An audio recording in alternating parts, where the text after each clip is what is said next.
Զանգվածային ջրհեղեղներ Բալի կղզում, ռեկորդային տեղումներ Տոկիոյում և Պեկինում, Հարավային Կորեայում գրանցված ամենաուժեղ երաշտը։ Սակայն հիմնական հարվածը հասցրեց Սիբիրյան փետուրը, որի հզորությունը զգացվեց Կամչատկայում։ Անցյալ շաբաթվա այս և այլ կլիմայական իրադարձությունների ավելի մանրամասն քննարկումը այս ակնարկում։ Ռուսաստան։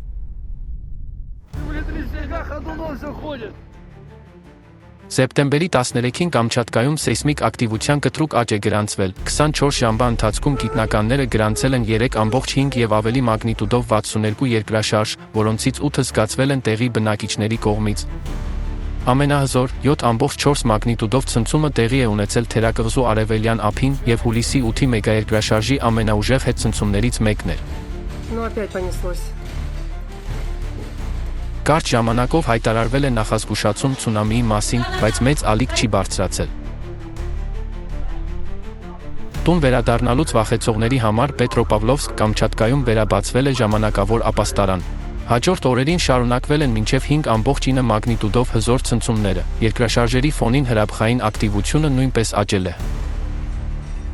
Կամբալնի, Բեզիմյանի, Շիվելուչ, Կլյուչևսկոյ, Կարիմսկի և Կրաշենինիկով հրաբուխները ակտիվացման նշաններ են ցուցաբերել։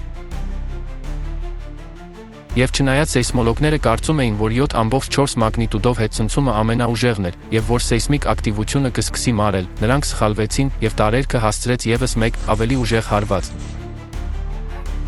Սեպտեմբերի 19-ի առավոտը Կամչատկայում սկսվեց խուճապով։ Խաղաղ օվկիանոսում տեղի ունեցավ 7.8 մագնիտուդով երկրաշարժ։ Ականատեսները հայտնել են, որ տները ցնցվել են, ցվաղը ընկել է, իսկ սալերը ճաքել։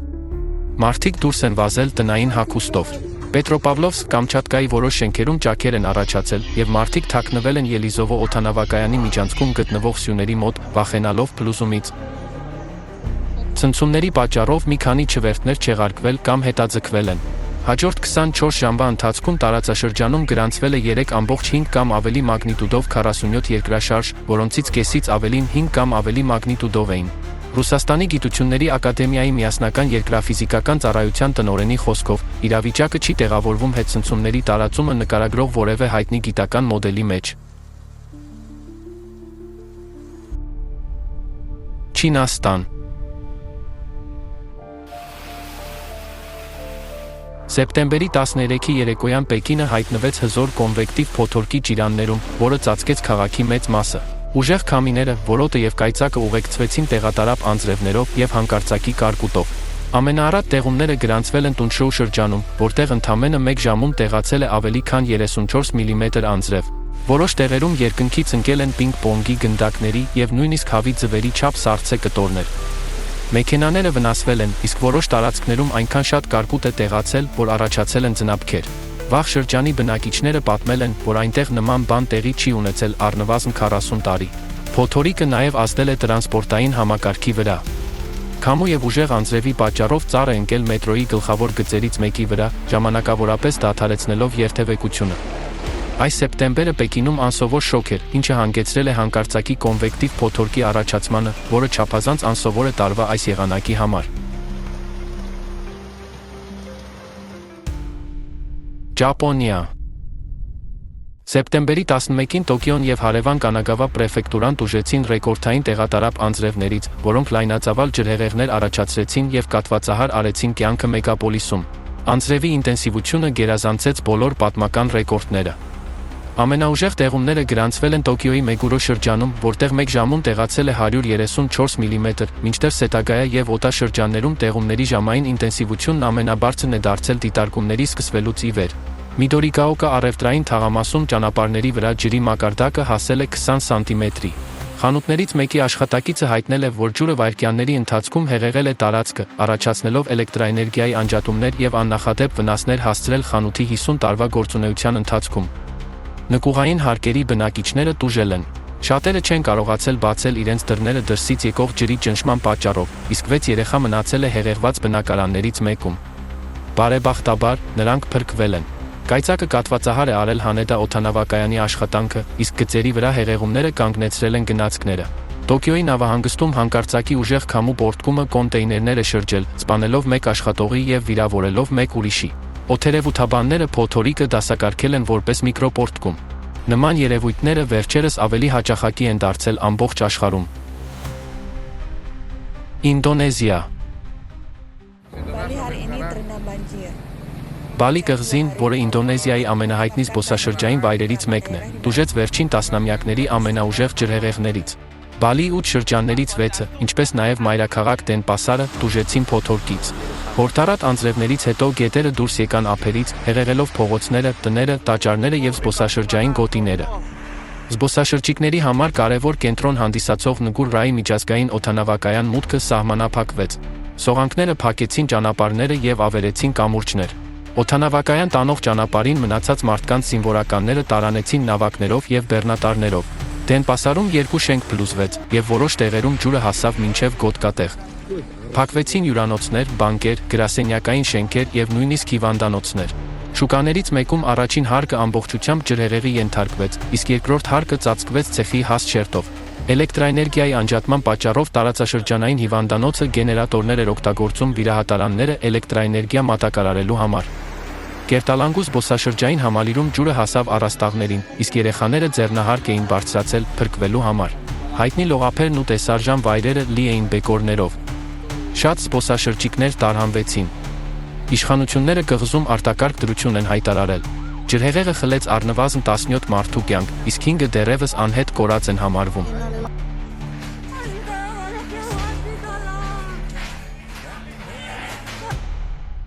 Ալժիր և Թունիս։ Սեպտեմբերի 10-ին հզոր փոթորիկը պատեց Ալժիրի արևելքը և Թունիսի հյուսիս-արևմուտքը։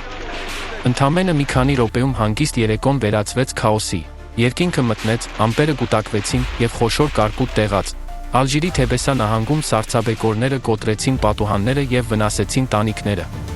Վարորդները ստիպված էին կանգ առնել կոտրված դիմապակու պատճառով։ 4 մարդ վիրավորվեց և տեղափոխվեց հիվանդանոց։ Թունիսում ընկույզի չափ կարկուտը զգալի վնաս հասցրեց ձիթենու և պտղատու ծառերին, ինչպես նաև վնասվեցին տրանսպորտային միջոցներ։ Լեհաստան։ Սեպտեմբերի 14-ին Կրակով Բալիչե օդանավակայանում միջադեպ տեղի ունեցավ։ Էնտեր Էյրի ուղևորատար ինքնաթիռը վայրէջքի ժամանակ չկարողացավ արգելակել և դուրս եկավ թռիչքուղուց։ Ըստ ավիաընկերության, պատճառը ուժեղ անձրևն էր։ Կուտակված մեծ քանակությամբ ջուրը խանգարեց նորմալ արգելակմանը և ստիպեց ինքնաթիռին անվերահսկելիորեն սահել։ Արագ տարանում իրականացվեց և բարեբախտաբար ուղևորներից կամ անձնակազմից ոչ մեկը լուրջ վնասվածքներ չստացավ։ Միակ թռիչքուղու խցանումը ամբողջությամբ կաթվածահար արեց օդանավակայանը, և այն մաքրելու համար անհրաժեշտ եղավ Չեխիայից հատուկ սարքավորումներ բերել։ Թուրքիա։ Վերջերս քամու հանկարծակի պոռթկումները գնալով ավելի տարածված են դառնում։ Հանկարծակի փոթորիկները, միկրոպոռթկումները, տորնադոները և այլ ծայրահեղ երևույթները մշտական սպառնալիք են դառնում մարդկանց համար։ Օրինակ, սեպտեմբերի 11-ի երեկոյան Թուրքիայի Աղրը նահանգի Թեզերեն գյուղում հանկարծակի փոթորիկ է տեղի ունեցել։ Մի քանի րոպե անց երկինքը մտնեց, քամին կտրուկ ուժգնացավ, պոկելով տների մեծ մասի տանիքները և որոշ շենքեր գետնին հավասարեցնելով։ Բնակիչները մնացին անօթևան և ստիպված էին ժամանակավոր ապաստան փնտրել հարազատների կամ հարևանների մոտ։ Կոլումբիա։ Սեպտեմբերի 14-ին Մագդալենա դեպարտամենտի Սան Անխել քաղաքում անցավ երկրի համար անսովոր տորնադո։ Տորնադոն հարվածեց ցլամարտի արենային, ցրելով փայտե և մետաղական կառույցներ։ Խուճապահար բնակիչները շտապեցին ապաստան գտնել։ Բարեբախտաբար, զոհեր չկան։ Հարկ է նշել, որ Կոլումբիայում նախկինում տորնադոներ չեն եղել։ Նման երևույթի առաջին պաշտոնական գրառումը գրանցվել է 2001 թվականին։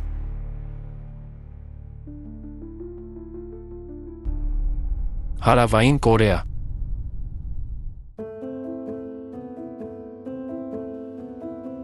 Համաշխարհային ռեսուրսների ինստիտուտը Հարավային Կորեան դասակարգում է որպես միջինից մինչև բարձր ջրային սակավություն ունեցող երկիր։ Պարադոքսն այն է, որ երկրի առատ տեղումները միայն սրում են իրավիճակը։ Երկարատև երաշները չորացնում են հողը։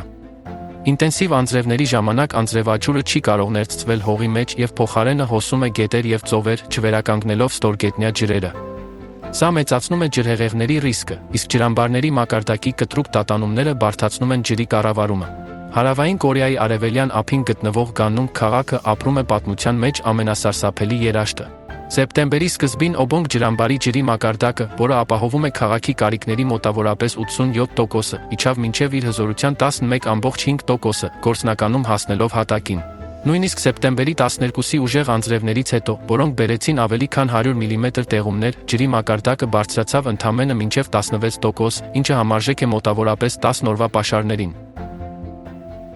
Իշխանությունները ստիպված էին սահմանել ջրի խիստ խնայողություն։ Ջուրը տներին մատակարարվում էր օրական ընդամենը 2 ժամ, 1 ժամ ամեն առավոտ եւ երեկո։ Քաղաքում հայտարարվեց արտակարգ դրություն, երկրի պատմության մեջ առաջին անգամ, ոչ թե հրթեհի կամ ջրհեղեղի, այլ երաշտի պատճառով։ Գյուղացիները կորցրեցին իրենց բերքը, բիզնեսները տուժեցին, իսկ առօրյա կյանքը կաթվածահար եղավ։ Բնակիչները խոստովանում են, որ երբեք նման բան չեն տեսել։ Անհնար էր լվացվել, լվացք անել կամ ցնցուղ ընդունել։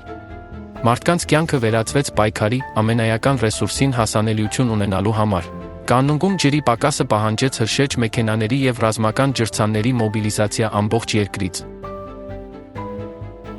Իրավիճակն այնքան լուրջ էր, որ նույնիսկ ափամերձ պահպանության նավ ուղարկվեց դեպքի վայր։ Քաղաք մատակարարվեց 8 միլիոն շիշ խմելու ջուր, բնակիչներին ապահովելու համար։ Անձրևներից հետո ջրամատակարարման ռեժիմը մի փոքր մեղմացվեց եւ երկարաձգվեց մինչև 6 ժամ, բայց սա միայն ժամանակավոր միջոց է։ Արմատական խնդիրը չի լուծվել։ Օդերևութաբանները կանխատեսում են շարունակական երաշտ եւ քաղաքի բնակիչները շարունակում են ապրել այն գիտակցությամբ, որ ցանկացած պահի կարող է ջուրը սպառվել։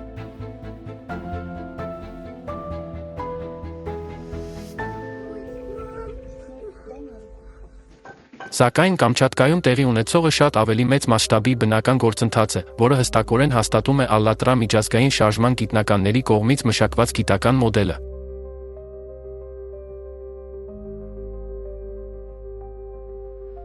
Խոսքը պարզապես երկու տեկտոնական թիթեղների միջև լարվածության աճի մասին չէ, այլ սիբիրյան հսկայական մագմատիկ փետուրի ազդեցության մասին, որը մագմայի շիկացած հոսք է եւ համեմատելի է Ավստրալիայի չափերի հետ։ Այդ ճնշումը տարածվում է Սիբիրից շատ ավելի հեռու եւ կարող է առաջացնել հզոր երկրաշարժեր հազարավոր կիլոմետրեր հեռավորության վրա։ Այս գործընթացը կարելի է համեմատել հսկա հիդրավլիկ մխոցի գործողության հետ։ Մագման սեղմում է լիթոսֆերան։ Սակայն Սիբիրյան հարթակը հին, կոշտ եւ մոնոլիթ կառուցվածք է։ Այն չի ճկվում կամ կոտրվում իր կենտրոնում, այլ փոխանցում է լարվածությունը եվրասիական թիթեղի եզրերին։ Այնտեղ այլ թիթեղների հետ բախման գոտիներում լարվածությունը կենտրոնանում է եւ դրսևորվում է այսպես կոչված եզրային էֆեկտների տեսքով։ Այլ կերպ ասած, այդ ազդեցությունը չի դրսևորվում որպես երկրի կեղևի կտրուկ տեղայնացված դեֆորմացիա, այլ առաջացնում է ամբողջ Սիբիրյան բլոկի դանդաղ, կայուն բարձրացում։ Հենց այս լայնածավալ, բայց համեմատաբար դանդաղ գործընթացն է, որը ստեղծում է հսկայական լարվածություն մայրցամաքային բլոկի եզրերին, որտեղ տեղի են ունենում ամենաակնառու գեոդինամիկական գործընթացները։ Հետևաբար, Կամչատկայում տեղի ունեցած հզոր երկրաշարժերի շարքը ոչ թե լիցքաթափում է, այլ պարզապես գոլորշու ժամանակավոր արտազատում փականներից մեկի միջոցով։ Համակարգն ամբողջությամբ շարունակում է կուտակել լարվածությունը, եւ սա վկայում է մոլորակի վրա գեոդինամիկական փոփոխությունների նոր, ավելի ինտենսիվ փուլի սկզբի մասին։ Եվ հիմա մարդկությունը կանգնած է ընտրության առջև, շարունակել գնալ ինքնագոհության, ժխտման եւ փաստերի անտեսման ծանոթ ճանապարհով, թե ընդունել դառը ճշմարտությունը եւ ձեռնարկել անհապաղ, համակարգված գործողություններ։ Որոշումը մեզանից յուրաքանչյուրինն է։